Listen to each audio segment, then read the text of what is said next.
अस्सलामुअलैकुम वरहमतुल्लाहि बरकातुहू। मैं हूं आपका दोस्त ASK न्यूज़ चैनल केम्भवी में आता हूं कर्नाटका, इंडिया से। आज की खबर है वक्फ प्रॉपर्टी को लेकर।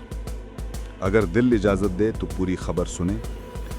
आज है 5 दिसंबर। ज़मीन सिर्फ मिट्टी नहीं होती, कुछ ज़मीनें कौम की पहचान होती हैं। आज हिंदुस्तान में वक्फ प्रॉपर्टी पर चल रहा हंगामा सिर्फ रिकॉर्ड की एंट्री का मसला नहीं, यह हमारी मस्जिदों, कब्रिस्तानों, दरगाह और मदरसा की फ्यूचर सेफ्टी का सवाल बन चुका है। आखिर सरकार की मंशा क्या है और मुसलमान किस हालत में खड़े हैं? आइए पूरी सच्चाई समझते हैं। वक्फ प्रॉपर्टी पर सरकार की मंशा, वक्फ बोर्ड की हालत और मुसलमानों की परेशानी, एक हकीकत।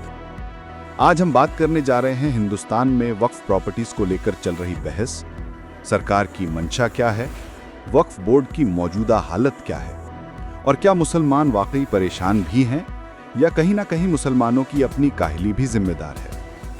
ये पूरा मुद्दा सिर्फ रजिस्ट्री का, डॉक्यूमेंट्स का या पोर्टल पर एंट्री का नहीं, बल्कि हिंदुस्तान के करोड़ों मुसलमानों की जमीनी सच्चाई से जुड़ा हुआ है। एक, वक्फ प्रॉपर्टी का बैकग्राउंड, एक नज़र। हिंदुस्तान में वक्फ प्रॉपर्टी वो जायदाद होती है जो अल्लाह के लिए वक्फ की जाती है, जिसमें मस्जिद, कब्रिस्तान, दरगाह, मदरसा, मकतब और अनाथ बच्चों या गरीबों की मदद के लिए बनाए गए औकाफ शामिल होते हैं। ये प्रॉपर्टीज मुसलमानों की तहजीब, दीन और सामाजिक जिंदगी का हिस्सा हैं। लेकिन सालों से एक प्रॉब्लम रहा। बहुत सी वक्फ प्रॉपर्टीज की असल रजिस्ट्री, पेपर, बाउंड्री, नक्शा सब अधूरा, गलत या गुमशुदा है। इसी वजह से कई जगह पर वक्फ जमीन पर कब्जे हुए, इल्लीगल कंस्ट्रक्शंस हुए या कोर्ट केसेस चलने लगे। 2, सरकार की नई पॉलिसी और उम्मीद पोर्टल। सरकार ने वक्फ अमेंडमेंट एक्ट 2025 के बाद उम्मीद पोर्टल लॉन्च किया। इसमें कहा गया कि सब वक्फ प्रॉपर्टीज को ऑनलाइन रजिस्टर करो, डॉक्यूमेंट अपलोड करो, लोकेशन, एरिया, फोटो, मैप सब डिटेल्स डालो। डेडलाइन 5 दिसंबर 2025। सरकार का कहना है कि हम ट्रांसपेरेंसी लाना चाहते हैं ताकि वक्फ जमीन पर झगड़े खत्म हों।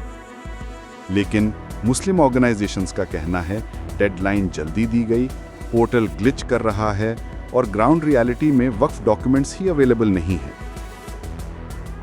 3, सरकार की मंशा पर सवाल क्यों उठ रहे हैं? मुसलमानों को सरकार पर शक 3 वजह से होता है।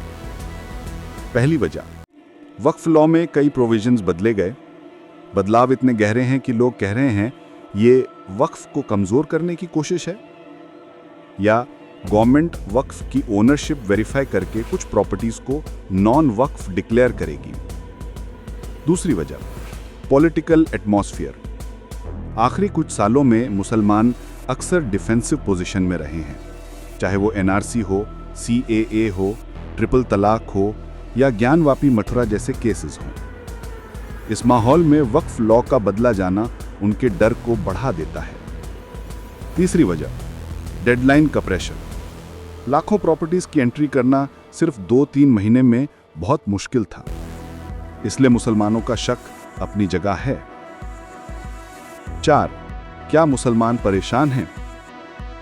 हाँ, ग्राउंड रियलिटी ये है कि मुसलमान वाकई परेशान हैं। मुतवल्ली परेशान है कि कहीं उनकी प्रॉपर्टी डॉक्यूमेंट इनकम्प्लीट के लेबल में न चली जाए। मस्जिद कमेटी डर में है कि अगर एंट्री नहीं हुई तो कल को कोई और क्लेमेंट खड़ा हो सकता है। कब्रिस्तान, ईदगाह, दरगाह जैसी प्रॉपर्टीज की बाउंड्री पेपर में सही लिखी ही नहीं होती। अब उन्हें प्रूव करना मुश्किल है और आम मुसलमान कंफ्यूज्ड है कि उससे करना क्या है। लोग पूछ रहे हैं कि यह सब इतनी जल्दी क्यों? पोर्टल बार बार हैंग क्यों हो रहा है? डॉक्यूमेंट सेंचुरी ओल्ड हैं, हम कैसे अपलोड करें? परेशानी असली है, कोई झूठी नहीं। 5, लेकिन क्या मुसलमानों की काहली भी जिम्मेदार है? यह भी सच है, हर चीज सरकार पर डालना ठीक नहीं। सालों से वक्फ रिकॉर्ड अपडेट नहीं हुआ, जमीन की मेजरमेंट नहीं हुई, मुतवल्ली बदलते गए, पेपर्स अपडेट नहीं हुए, बोर्ड पर सियासत, करप्शन और लेजीनेस का बहुत असर रहा। ये कहने में तकलीफ होती है लेकिन ये भी हकीकत है कि हम अपनी वक्फ प्रॉपर्टी को तबाह होने देते रहे और आज जब सरकार कदम उठा रही है तो हमें तकलीफ हो रही है। इस काहली का नतीजा आज हमारे सामने है। कई मस्जिदें अनरजिस्टर्ड हैं, कब्रिस्तान की बाउंड्री का कोई लीगल रिकॉर्ड नहीं, दरगाहों का एग्जैक्ट एरिया कागज़ में मिसिंग है, मदरसों की बिल्डिंग इल्लीगल कंस्ट्रक्शन में काउंट हो सकती हैं। अगर हमने पिछले 30-40 साल में वक्फ को सीरियस लिया होता तो आज हम इतने प्रेशर में नहीं होते। 6. वक्फ बोर्ड की मौजूदा हालत खुद एक प्रॉब्लम। वैसे सरकार से पहले हमारे अपने वक्फ बोर्ड ही कमज़ोर थे। फाइल्स डस्टबिन में पड़ी होती थीं, पुराने रिकॉर्ड सेफ नहीं रखे गए, कंप्यूटराइजेशन लो लेवल पर था, मुतवल्ली सिलेक्शन में सियासत, कहीं करप्शन के केसेस भी सामने आते रहे। जिस बोर्ड को मुसलमान स्ट्रांग समझते थे, असल में वो बोर्ड ही अपने पांव पर खड़ा नहीं था। आज जब पोर्टल पर रियल डॉक्यूमेंट्स अपलोड करने का वक्त आया, तब पता चला कि हम अपने वक्फ का रिकॉर्ड संभाल के रख ही नहीं पाए। 7. आगे का रास्ता, मुसलमानों को क्या करना चाहिए? परेशानी में रहने से बेहतर है प्रैक्टिकल स्टेप्स लेना। सबसे पहले डॉक्यूमेंटेशन कंप्लीट करें। मस्जिद, दरगाह, कब्रिस्तान, मदरसा सबकी रजिस्ट्री, ओल्ड डॉक्यूमेंट्स, गिरदावरी, टैक्स रिसीट्स, अक्स सजरा यानी मैप कलेक्ट करना ज़रूरी है। 2. मुतवल्ली और कमेटी को एक्टिव होना होगा। ये वक्त आलसी होने का नहीं, ये वक्त है प्रॉपर्टी को बचाने का। 3. एक लीगल टीम बनाई जाए। हर डिस्ट्रिक्ट में 3-4 लोगों की लीगल कमेटी जो डॉक्यूमेंट्स चेक करे, बाउंड्री वेरीफाई करे, सर्वे कराए।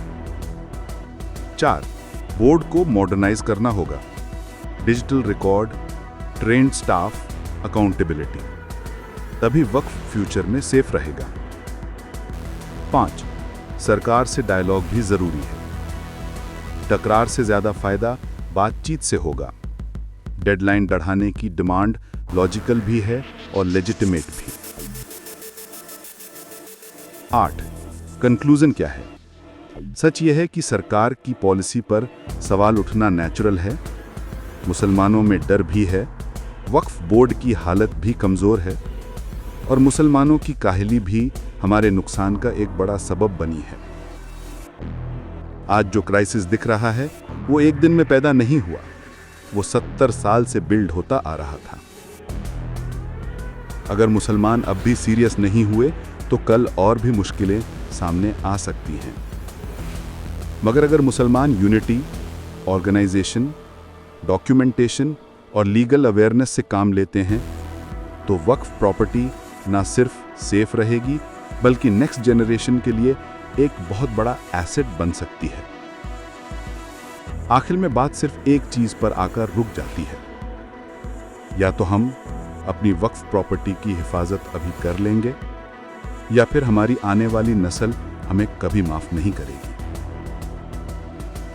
सरकार की पॉलिसी अपनी जगह, लॉ अपनी जगह, लेकिन हमारी जिम्मेदारी सबसे ज्यादा है।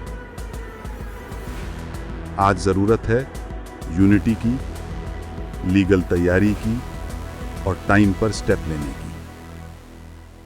वक्त सिर्फ जमीन नहीं, हमारी तहजीब की अमानत है।